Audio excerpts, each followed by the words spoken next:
O livro de Enoque, né, para quem ainda não teve contato com essa literatura ou não a conhece, ela tem os seus fragmentos, o livro, tem a sua parte de seus fragmentos que foram encontrados na caverna 4 de Qumran, século II a século I a.C., é a datação destes fragmentos.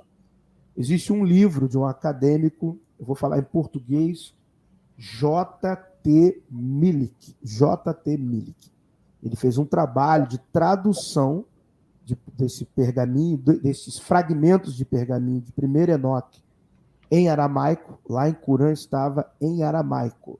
Ele faz a tradução para o inglês e também nesta obra dele ele compara alguns textos, algumas versões de primeiro Enoque. Então a versão em aramaica que ele traduz, e são boas sessões, né? Não são pedacinhos, são sessões de livros do livro que são consideráveis. Então ele compara com a versão grega, ele compara com a versão etíope, ele compara com a versão siríaca, ele compara com a versão copta, ele compara com a versão em latim. Então você pode procurar J.T. Milik, fragmentos de primeiro Enoque em Qumran, Caverna 4. O título do livro é praticamente esse em inglês. Ele põe até no título, Caverna 4, para indicar até a posição, né, do achado arqueológico, a sua nomenclatura técnica. Essa obra é muito importante, porque é ela que serve de base para todas as outras, praticamente quase todas as outras obras acadêmicas que são produzidas acerca do livro de primeira Enoque. Ali você tem os registros das sentenças, ele explica algumas questões gramaticais, então é um livro muito importante. Uma coisa muito interessante é que, assim como nos essênios, assim como era na cultura das seitas judaicas, o livro de Enoque também vai falar da sua percepção messiânica, vai falar do seu Messias, vai trazer abordagens que este Messias, ou este Filho do Homem, também carrega características divinas, como sendo filho de Deus, ou aquele que é o herdeiro do ancião de dias, que é aquele que se assenta sobre o trono. E nós vamos ver no Novo Testamento, não só nos evangelhos, também na literatura paulina, também no livro do Apocalipse, nós vamos ver diversos paralelos com o livro de Enoque. Se não vermos paralelos diretos, veremos as mesmas ideias contidas. Quando não vermos as mesmas ideias até, iremos perceber que a ideia que o escritor do Novo Testamento estará desenvolvendo é oriunda do livro de Enoque, pelo uso de expressões comuns.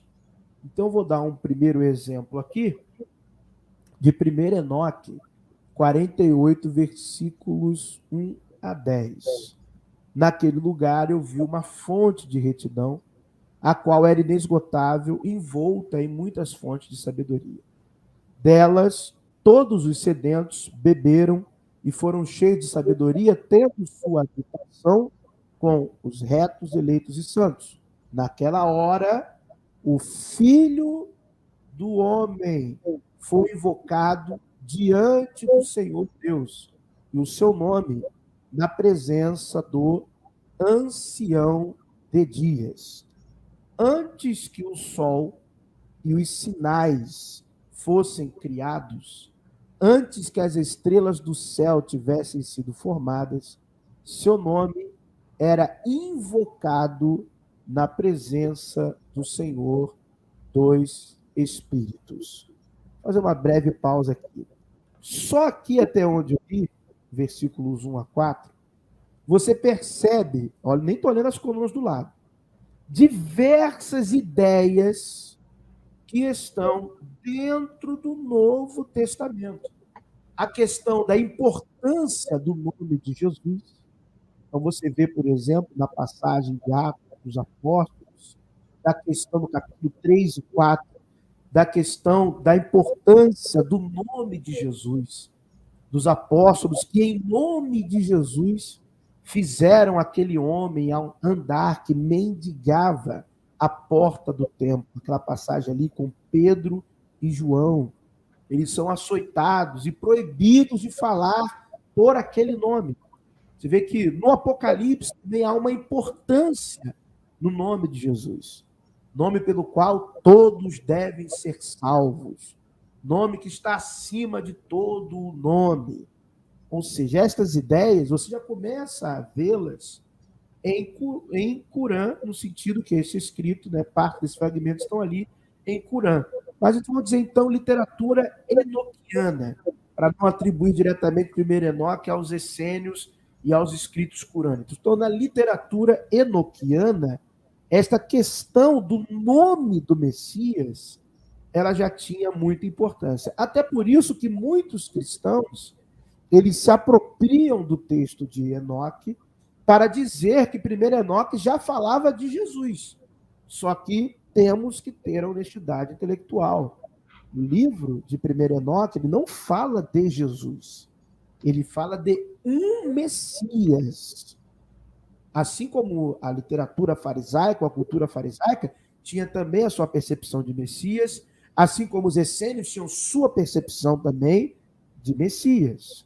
Então, a literatura corânica, fala de um, e enoquiana também fala de um. Inclusive, na literatura de Corã, você tem o Messias de Arão, você tem o Messias, que é como se fosse um profeta, você tem o Messias de Israel, ou seja, você tem até figuras messiânicas em dado momento, que não é apenas um. Aí vai dizer assim, e ele será um apoio para os justos e santos se encostarem, sem falhar, e ele será a luz das nações. Muito curioso, que também não está aqui no paralelo, mas é essa fala de Simeão, no Evangelho de Lucas, quando está analisando o até então, de acordo com a narrativa bíblica, o recém-nascido Jesus.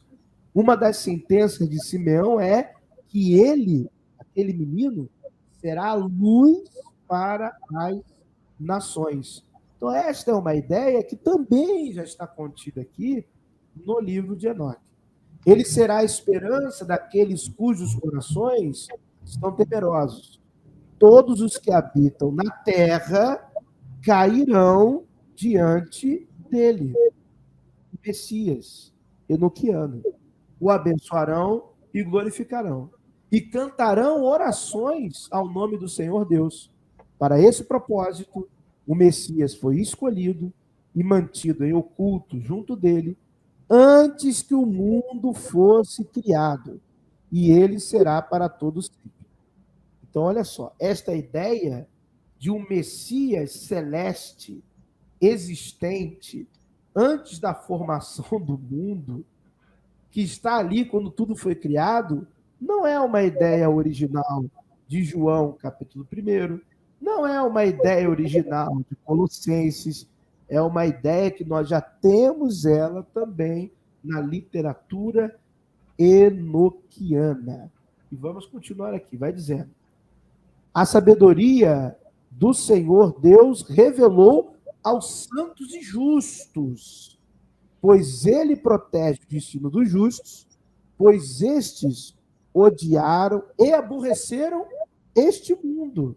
Olha só, de depravação, repudiando todas as suas obras e caminhos, em nome do Senhor Deus, pois em seu nome eles serão preservados e sua será a vida.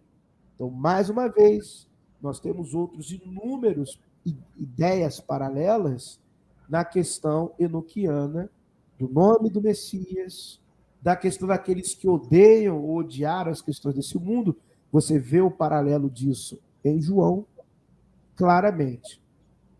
Quando a gente vem aqui já na literatura do Novo Testamento, vai dizer lá, João 1,4, no princípio era aquele que é a palavra, ele estava com Deus e era Deus.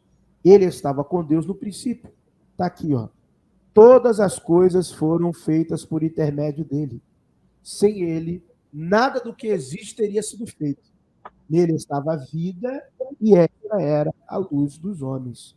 Esta ideia de um Messias pré-existente está aqui no versículo 4 de 1 Enoque 48. Esta mesma ideia também, a gente vê aqui em Colossenses, pulando aqui para baixo, aqui, ó, Colossenses 1, 15 a 17. Porque nele quem? Jesus, do Novo Testamento, que é a imagem, o primogênito de Deus, a imagem de Deus invisível. Porque nele foram criadas todas as coisas que há nos céus e na terra, visíveis e invisíveis. Sejam tronos, dominações, principados, sejam potestades, tudo foi criado por ele e para ele. Ele é antes de todas as coisas, e todas as coisas subsistem por ele.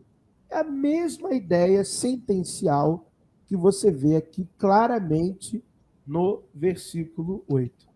É bom diferenciar o quê? Primeiro Enoque fala de Jesus? Não. Primeiro Enoque não fala de Jesus. Fala de uma figura messiânica específica da literatura enoquiana, porque a literatura enoquiana é um fenômeno literário que é anterior ao Novo Testamento. Então, nós temos aqui também Filipenses, essa questão do nome. Por isso Deus o exaltou à mais alta posição e lhe deu um nome que está acima de todo nome aqui. Mais uma vez, a questão do nome. Mais uma vez, a questão do nome transparecida na literatura paulina ao paralelo da literatura enoquiana. Para que, ao nome de Jesus, o Novo Testamento vai dizer quem é o seu próprio Messias, se dobre todo o joelho, no céu, na terra e debaixo da terra. Então, todos os que habitam na terra cairão diante dele, o abençoarão, glorificarão. Estes paralelos nós ainda aprofundaremos mais ainda. João 12 ressalta de novo a questão do nome. Mas a todos quanto receberam, deu-lhes o poder de serem feitos filhos de Deus, aos que creem no seu nome. Vamos lembrar que o Messias urânico, ele é um apoio para os justos, para os que creem nele. Está aqui no versículo 6. Ele é a luz das nações. Está ali, ó. Versículo 5. Aí 6, ele será a esperança daquele cujos corações são temerosos. Então, as ideias neotestamentárias, e tem mais, vamos ver mais aqui. As ideias neotestamentárias messiânicas, e tem outros paralelos, com 1 Enoque 46, eu trouxe só alguns do Messias. Eu fiz até uma série, tem uns 2 anos atrás, ou 1 ano atrás no canal, acho que 1 ano e pouco, falando o Messias dos Apócrifos, onde eu pego só textos apócrifos de diversas literaturas, não só de Enoque, mas Testamento dos Patriarcas, segundo Esdras, e por aí vai. E aí eu vou comparando com textos do Novo Testamento. Então, esta questão messiânica, isso aqui é só um pontapé que eu estou mostrando aqui para vocês. Tem muitos outros textos e evidências. João 17, 4 e 5, eu glorifiquei-te na terra, tendo consumado a obra que me deste a fazer. E agora glorifica-me tu, ó Pai, junto de ti mesmo, com aquela glória que tinha contigo antes que o mundo existisse. Então, João 17, na tradição cristã, teológica, é chamada de a oração sacerdotal, que é uma oração do próprio Cristo, ali na narrativa do Evangelho de João. E o Cristo daria esta declaração até então, com aquela glória que tinha contigo antes que o mundo existisse. Aonde nós vemos isso? Na literatura enoquiana. Porque antes que o sol e os sinais fossem criados, antes que as estrelas do céu tivessem sido formadas, seu nome era invocado na presença do Senhor dos Espíritos. Então ele já estava lá. O nome dele já era invocado lá. Está no versículo 3, está no versículo 4, que eu li também. Se nós ainda falarmos, né, das questões da habitação, vamos para João 14, né, das habitações que estão lá para os justos e santos, que está aqui no versículo 2. quando os discípulos estão dialogando com Jesus, ele fala: na casa de meu pai há muitas moradas. Então tem toda uma construção de ideias, de sentenças similares, questões paralelas, que nós vamos aprofundar ainda um pouco mais. Deixa eu trocar aqui